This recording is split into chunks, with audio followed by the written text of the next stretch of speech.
Представь, что ты стоишь посреди теплой равнины. Высокая трава доходит тебе до колен, воздух дрожит от жары, где-то далеко бродят стада странных зверей. Это Южная Америка, только очень древняя. От нашего времени ее отделяют миллионы лет. И вдруг трава впереди начинает качаться. К тебе кто-то идет.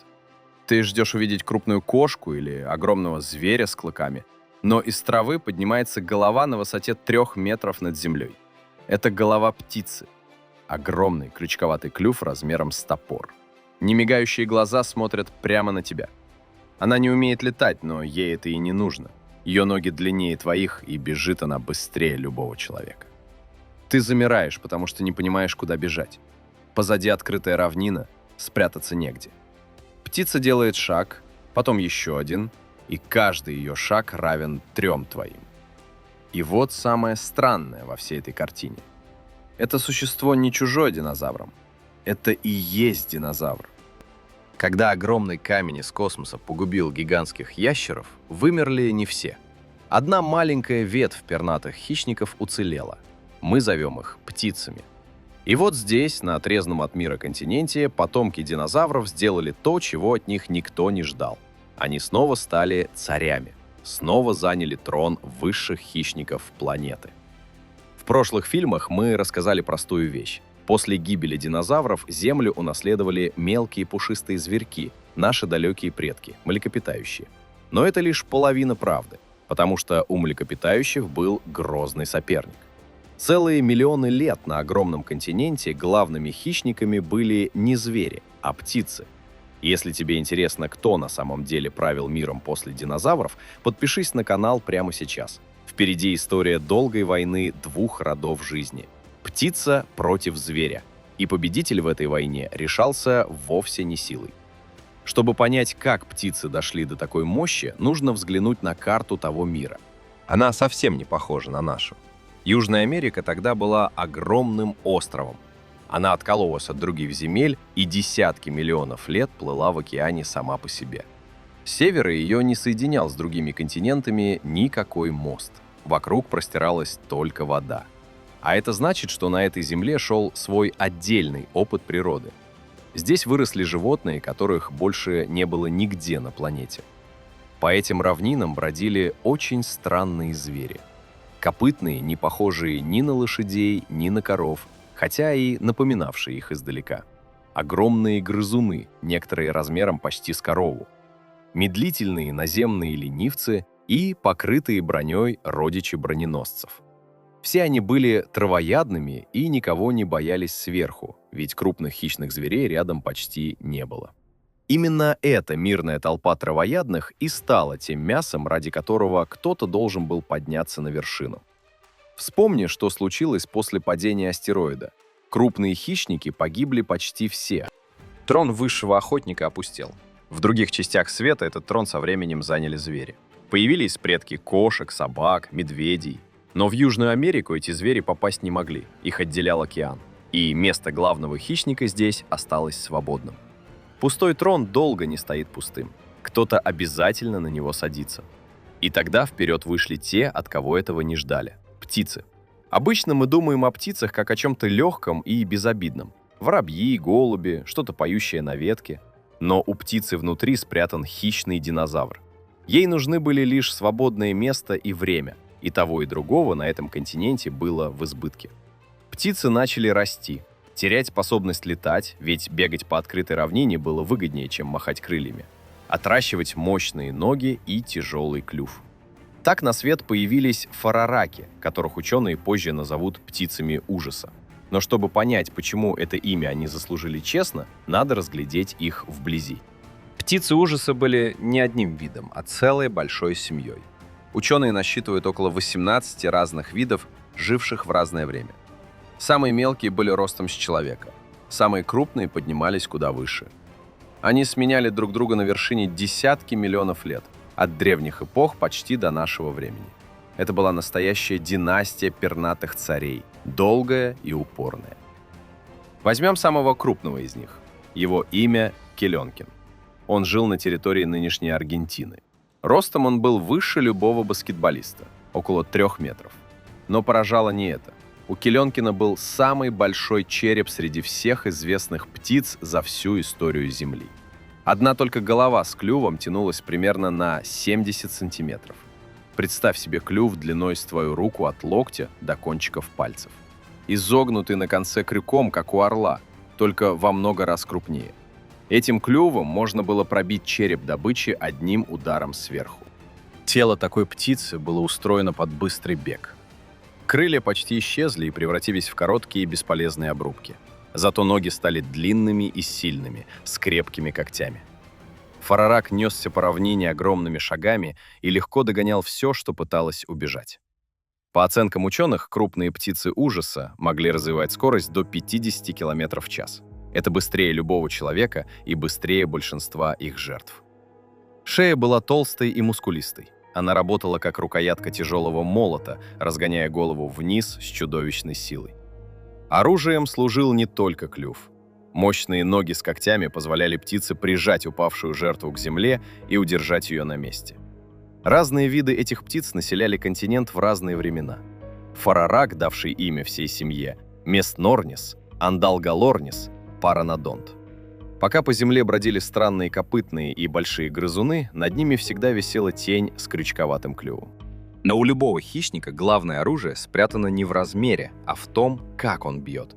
И вот здесь птицы ужаса приготовили нам большой сюрприз. Долгое время ученые спорили, как именно охотились эти птицы.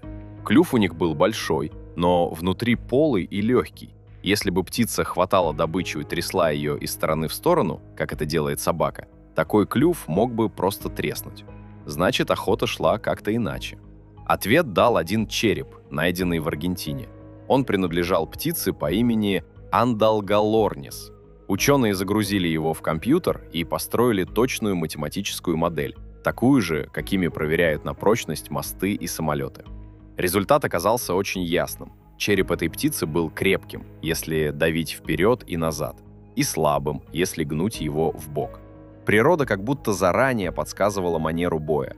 Птица не должна была вцепляться в жертву и трепать ее. Она должна была бить точно сверху вниз, коротким мощным ударом, и тут же отходить назад. Ученые сравнили это с работой боксера.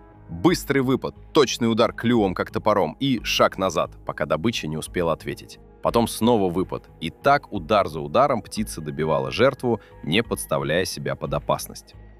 Представь эту охоту глазами небольшого травоядного зверька. Ты щиплешь траву на открытом месте и вдруг чувствуешь дрожь земли под ногами. Ты поднимаешь голову и видишь, как тебе огромными шагами несется тень. Ты бросаешься бежать, но с каждой секундой топот все ближе. Убежать невозможно, птица быстрее. Мгновение, и сверху обрушивается тяжелый удар клюва, потом еще один. Все заканчивается очень быстро. Для крошечных зверей той эпохи именно так выглядел конец света. Такой стиль охоты объясняет, почему фарараки предпочитали добычу не крупнее себя. Огромного бронированного зверя они не трогали. Их целью были животные помельче, которых можно было сбить с ног и добить серией точных ударов. Это делало птицу ужаса не тупой машиной, а расчетливым бойцом.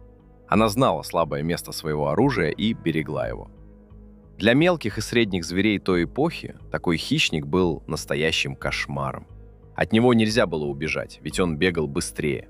От него нельзя было спрятаться, ведь он видел добычу издалека. Казалось, у птиц ужаса нет соперников. Но соперник у них был, и он был из плоти, шерсти и клыков. Пока птицы правили открытыми равнинами, рядом с ними жил и охотился совсем другой род хищников. Это были звери. Только не те звери, которых мы знаем сегодня. Настоящие кошки и собаки на этот континент еще не пришли. Их место занимали спаросодонты. Снаружи они были похожи на хищных зверей, но по родству стояли ближе к сумчатым, к дальней родне кенгуру и опоссумов. Природа на отдельном континенте вылепила своих собственных волков и своих собственных саблезубых из совсем другого материала. Спаросодонты были очень разными. Одни походили на лис и охотились на мелочь. Другие были размером с волка или медведя и брали добычу покрупнее. А самый знаменитый из них носит имя Тилокосмил. Это был саблезубый хищник размером с крупного ягуара. Из его верхней челюсти торчали вниз два длинных клинка, похожих на кинжалы. Эти клыки росли всю жизнь и уходили корнями далеко в череп, почти к самым глазам. Телокосмил не гонялся за добычей по равнине. Он подстерегал ее из засады, прыгал и валил на землю, а затем наносил один точный удар клинками. Совсем другой стиль охоты, чем у птиц. Не быстрый бегун на виду, а тихий охотник из тени. И вот в этом вся суть нашей истории. На одном континенте, в одно и то же время, за один и тот же трон боролись два совершенно разных рода жизни. С одной стороны, потомки динозавров, стремительные птицы с клювом-топором, пьющие на открытом месте. С другой стороны, звери, тихие саблезубые охотники из засады. Эта негласная война длилась десятки миллионов лет. Ни птица, ни зверь не могли окончательно победить друг друга. Континент был велик, добычи хватало на всех, и каждый нашел свою манеру охоты. Птицы взяли себе открытые дневные равнины, где решает скорость и острое зрение. Звери забрали заросли и сумерки, где выручает засада и тихий бросок. Они словно поделили один мир на два, чтобы не встречаться слишком часто. Так на одной земле уживались два царя, каждый в своей половине суток и своей части пейзажа. Но как ученые вообще узнали об этой войне, если она шла за миллионы лет до первого человека? Об этом стоит рассказать отдельно. Никто из людей никогда не видел живого фора-рака. Между нами и этими птицами лежат миллионы лет. И все же мы можем описать их довольно точно. Откуда такая уверенность? Ответ, как всегда, лежит в камне. Кости древних птиц и зверей сохранились в земле Аргентины и соседних стран. Слой за слоем геологи читают эту землю как книгу. По глубине залегания костей они понимают, кто жил раньше, а кто позже, кто кого сменил на троне. А по вулканическому пеплу в тех же слоях можно точно вычислить их возраст, ведь пепел хранит внутри природные часы. Первые кости этих птиц нашли в Патагонии еще в позапрошлом веке. Тогда ученые даже не поняли, что перед ними. Обломок огромной челюсти сначала приняли за остаток неведомого зверя. Лишь позже стало ясно, что это птица, и притом чудовищного размера. С тех пор находок стало много, и картина сложилась. Кости говорят не только о внешнем виде. Мы уже видели, как один череп, помещенный в компьютер, раскрыл манеру охоты целой семьи птиц. Такие расчеты прочности показывают, как животное могло двигаться и бить, даже если от него осталась лишь голова. А чтобы понять, чем питался древний хищник, ученые изучают химический состав его костей. Разная пища оставляет разные следы в теле. По этим следам можно отличить того, кто ел мясо, от того, кто жевал растения. И здесь древние птицы приготовили науке урок скромности. В северном полушарии задолго до форораков жила еще одна огромная птица по имени Гасторнис. Ростом она была почти с человека. Долгое время ее рисовали свирепым хищником, грозой ранних зверей. Но новые находки заставили ученых засомневаться. Строение клюва и химия костей намекают, что Гасторнис, возможно, вовсе не был хищником. Скорее всего, этот великан питался жесткими растениями и орехами. Наука честно признала, что могла ошибаться. И это правильно, ведь настоящая история интереснее любой выдумки. А настоящая история южных птиц ужаса как раз подходила к своему перелому. Далеко на севере поднималась из моря узкая полоска суши, которой было суждено все изменить.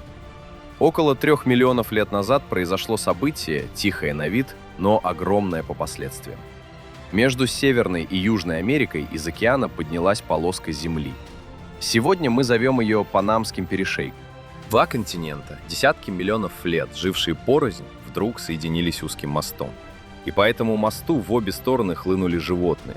С юга на север ушли наземные ленивцы, броненосцы и опоссумы. А с севера на юг двинулось нечто гораздо более опасное.